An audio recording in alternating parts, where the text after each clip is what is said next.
Okay, here's an easy way to get 100 to 200 volts out of a 9-volt battery. Uh, the 9 volts goes into a 5-volt normally closed NC relay, one with a metal core in it and a coil, not a reed type. And what happens is the 9 volts goes in, it clicks open, then it shuts down, which creates a spike in the inductive coil. And that spike, instead of being 9 volts or 5 volts, it goes up to over 100. So how do we prove that? Well, we take a Ne2 neon bulb.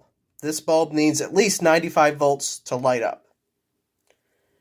And we put one leg to the positive pin, one leg to the negative pin, and then we have the battery do the same. And the bulb lights up, proving over 95 volts. And that clicking noise is just the 5-volt relay opening and closing. If you reverse these, you don't get the clicking noise of the relay working, but you still get the bulb lighting. And that's pretty much it.